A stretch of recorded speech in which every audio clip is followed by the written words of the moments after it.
안녕하세요. 방금 전에 소개받은 기후변화 청년단체 GEIK 김지윤입니다. 제가 오늘 발표 제목으로는 예정된 미래를 마주하는 우리의 자세, 대응 그리고 적응이라는 주제로 발표를 시작하도록 하겠습니다.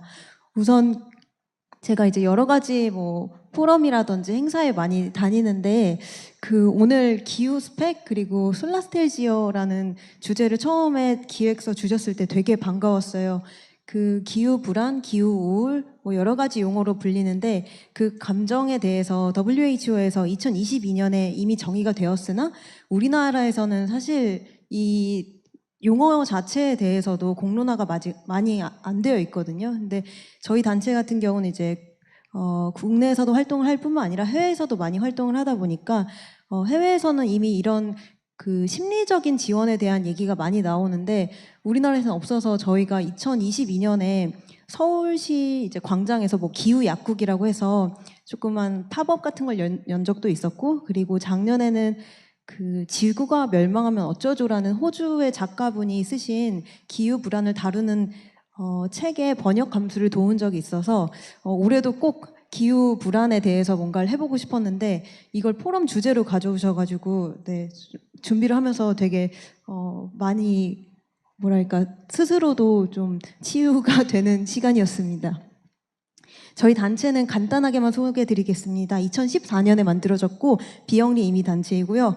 저를 포함해서 모두가 비전업 활동가입니다. 일반적으로 NGO라고 생각하시면은 이제 활동가, 그러니까 그런 활동을 하시는 분들이라고 생각을 하시는데 저도 직장이 있고요. 저희 단체에 있는 멤버 모두가 학생이거나 취준생이거나 직장을 다니고 있습니다. 그 비율은 절반 정도 되는 것 같습니다. 그래서 여기 계시는 분들이 이제 기후 스펙이라고 했을 때 단순히 이제 대학생 입장에서는 사실 스펙이라는 용어가 너무 자주 쓰여서 이제 지겨울지 모르겠지만 이력서에 쓰는 것들이 아니라 제가 뒤에 이제 스펙 정의를 좀 다시 해보았습니다. 그리고 저희 단체 같은 경우 이제 여기 4가지 핵심 가치 중에 이제 좀 중요시하는 것 중에 하나가 소프트 파워인데요. 결국에 청년들이 단순한 지식 전달이라든지 과학적인 분석만으로는 이 문제를 해결할 수 없다고 생각을 하기 때문에 조금 더 유연하고 좀 말랑말랑한 접근 방식을 저희는 추구를 하고 있고요. 2가지 저희가 2트랙으로 활동을 하고 있어요. 그래서 단순히 이제 캠페인을 하는 것뿐만 아니라 이 캠페인이 결국에는 우리의 시스템을 바꾸는 정책 제안 활동까지 이루어지고 있습니다. 그리고 국내 9개의 활동을 계속하고 있고요. 여기 이제 제가 가져온 기후 스펙입니다. 맨 처음에 기조 발제해주신 김규현님께서도 이제 기후 스펙을 정의를 해주셨고, 조금 전에 국민대 강예림님께서도 정의를 해주셨는데, 제가 생각하는 기후 스펙은 기후 위기를 막기 위한 대응, 그리고 또 변화한 기후에 적응을 하는 것입니다. 지금 오른쪽에 보시면은 왼쪽에는 이제 최근에 있었던 산불이고요. 경남 쪽에 있었던 산불이고, 이제 오른쪽에는 기사를 몇 개를 좀 캡처를 해봤어요. 국내 같은 경우는 이제 우리가 산불이 일어났을 때 대부분 자연 환경이 파괴되겠구나, 이제 농작물의 가격이 올라가겠구나라고 생각을 하는데 산사태까지도 이게 이어질 수 있다고 합니다. 그리고 또 2번째 기사 보면은 우리나라도 이제 한국에 산불이 엄청 많이 봄에 일어났었는데 우리나라가 좀 특이한 상황이잖아요. 북한하고 이제 휴전을 한 지 한 50년 정도가 됐는데 그러다 보니까 이 이상기후 때문에 일어난 산불을 북한이 일부러 무슨 배터리를 터뜨려서 산불을 일으켰다라는 그런 루머가 있을 정도로 되게 희한한 사태가 계속 발생이 되고 있습니다. 그리고 3번째 같은 경우는 우리가 단순히 그냥 물리적인 피해뿐만 아니라 이게 결국에는 기업의 피해로까지 이어져서 지금 삼성화재 같은 경우는 이제 손익이 감소했다고 하는데 아래 이제 기사를 보시면은 해외 같은 경우는 지금 안전한 집을 찾아서 떠나는 미국인들이라는 제목이 있어요. 저희 단체에서 지금 계속 한 3년째 발간하고 있는 이뮤레터라는 곳이 있는데 제가 한 2년 전에 접했던 기사 중에 하나가 플로리다, 우리가 이제 생각하면 따뜻한 지역에 디즈니랜드가 있고 그 지역에서 홍수가 많이 나다 보니까 주택보험 가입을 하는 그런 재보험 회사들이 다 철수를 했습니다. 그래서 이제 그 지역에서는 보험 가입이 하기 어렵고 보험비도 같이 상승을 하고 있고요. 2번째 기사는 이제 박찬호 어떻게, 이제 박찬호의 별장이 전소가 됐다라는 기사 많이 보셨을 것 같아요. 보험을 가입하더라도 지금 아마 찾아보시면은 박찬호뿐만 아니라 이제 유명 인사들의 그런 대저택들은 아무런 보상을 받을 수가 없습니다. 그리고 이제 산불 피해가 없어도 그냥 기본적으로 주택보험 금액 자체가 인상이 된다고 합니다.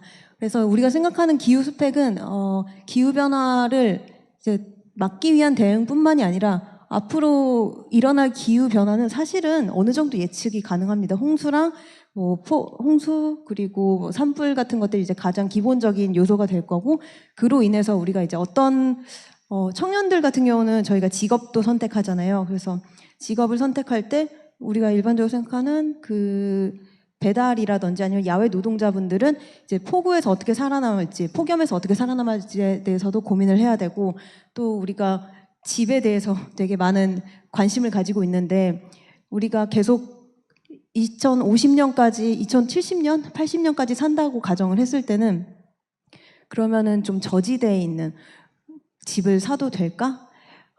몇 년 전에 있었던 강남역 침수 사태가 있잖아요. 그때도 우리가 이전까지는 비가 많이 내려서 내가 죽을 수 있다라는 생각을 해본 적이 없을 거예요. 근데 저도 그 이후로 되게 비가 많이 온다라고 하면 아, 집에 빨리 가야지라는 생각을 하고, 회사에서도 비가 많이 오면은 오늘은 조기 퇴근을 하라고 합니다.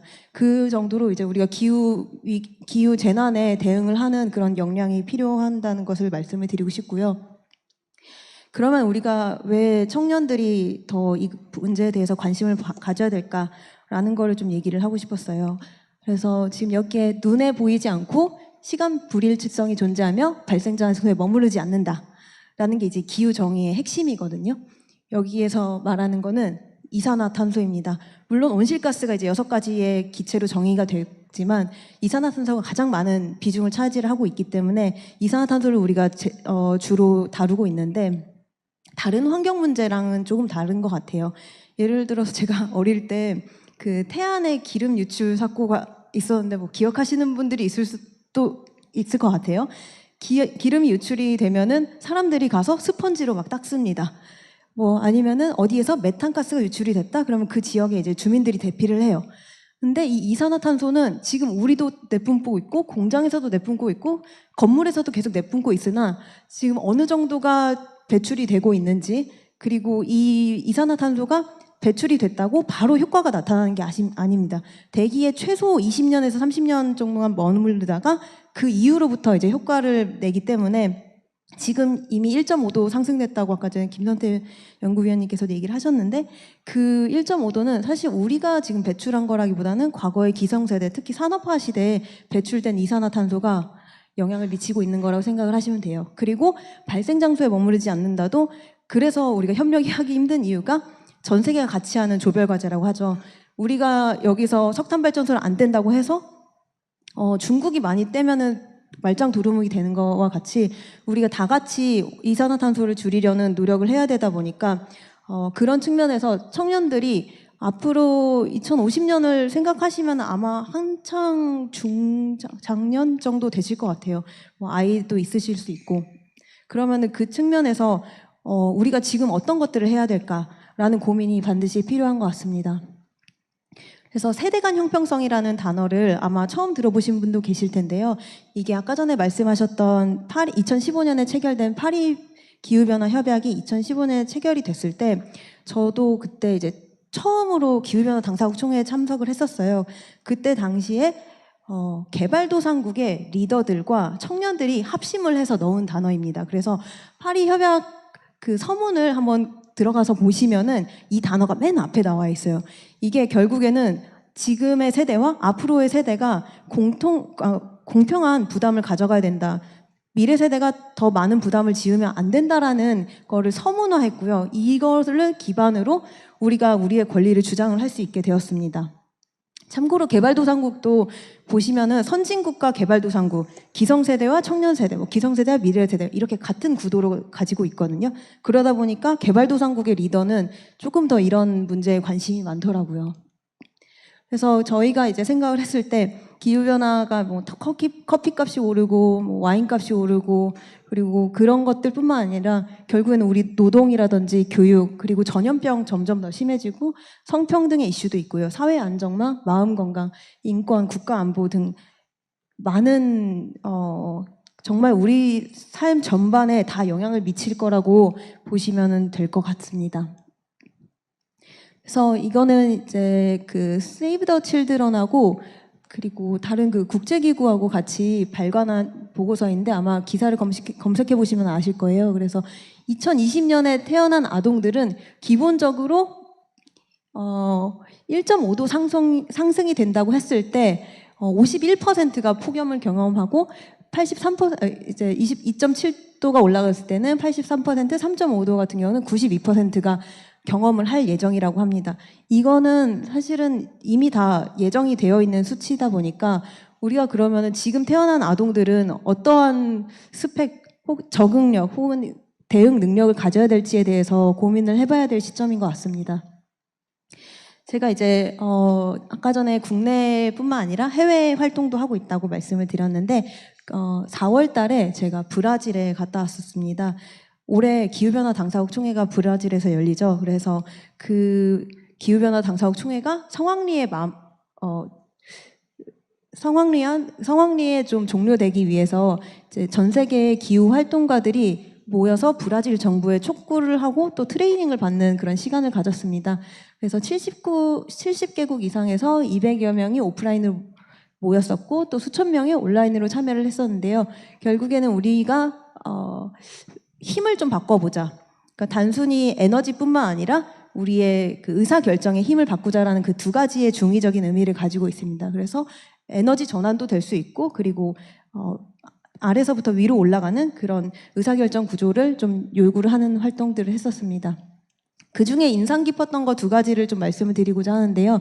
기본적으로 뭐 거기 참여한 200명 중에 한 60, 70%는 저처럼 다 각자 직업이 있고 뭐 학교 선생님 아니면 뭐 기업에서 일하는 분, 뭐 변호사 등등 이런 분들이 있고 휴가를 내서 그 캠프에 참여를 했었습니다. 왼쪽에 이제 제가 좀 인상 깊게 들었던 친구 중에 한 명은 에코 리빌드라는 단체를 운영을 하던 친구였는데요. 그 가자지구 얘기는 다들 아시죠? 그 전쟁이 있은 지 꽤 되다 보니까 사실 모두가 이제는 조금 관심을 많이 안 가지고 있는 상황인데 가자지구에 가면은 폭격이 너무 많다 보니까 그리고 폭격을 했을 때 가장 먼저 타겟을 하는 거는 에너지 시설이라고 합니다. 그 지역에 있는 주민들이 살아가지 못하도록 에너지 시설을 파괴를 하는 거예요. 근데 그 주민들이 당장 어디로 도망을 갈 수가 없거든요. 그래서 그 지역에서 할 수 있는 솔루션 중에 하나는 태양광 패널입니다. 그래서 버려진 태양광이라든지 아니면 어디서 이제 지원을 받은 태양광들을 가지고 와서 거기서 살아갈 수 있는 환경을 만들어주는 그런 프로젝트를 진행을 하고 있었던 청년이었고 저는 그 전쟁으로 인한 이산화탄소 배출에 대해서는 좀 인지를 했었는데 그로 인한 에너지 주권을 파괴를 하고 또 토양을 황폐화시키는 거에 대해서는 좀 새롭게 배울 수 있었던 계기였고요. 그리고 오른쪽 같은 경우는 이제 캐나다 원주민들이라고 합니다.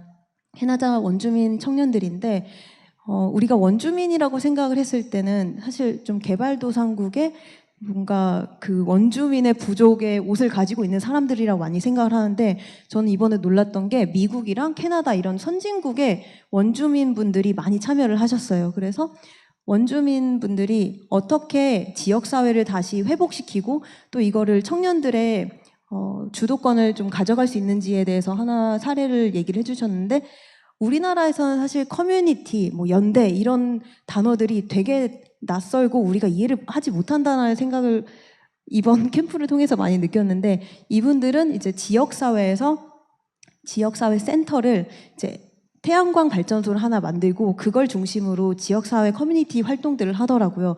그러다 보니까 세대 간의 단절도 회복을 할 수 있고 또 에너지 주권을 좀 자립할 수 있는 그런 사례들을 소개를 해주는데 저는 사실 한국 사례를 생각을 하면서 되게 막막함과 좀 부끄러움과 또 어떻게 해결해야 되지? 이런 고민이 정말 많이 들었었습니다. 그래서 이 사례를 꼭 여러분들한테도 같이 공유를 하고 고민을 좀 나누고 싶었었고요. 16일 날 이제 미래세대 간담회라는 게 열렸어요. 혹시 작년에 헌재에서 기후위기 관련한 소송 결과 많이 들어보셨을 것 같은데, 이제 2031년부터 2050년까지의 저희의 장기 감축 경로가 없습니다. 그러다 보니까 이제 아기 기후 소송이라든지 아니면 청소년 기후 소송이라든지 여러 가지 소송 5개를 합쳐서 헌재에서 이거를 위헌 판결을 냈었고요. 그러다 보니까 이제 2026년 2월까지 장기 경로를 만들어라라는 게 헌재의 주문이었습니다. 그 주문으로 인해서 지금 기후 미래 포럼이라는 게 발족이 되었고요. 올 초에 저는 이제 거기에 위원으로 들어가 있는데 48명의 위원 중에 청년 위원이 저 포함해서 2명입니다.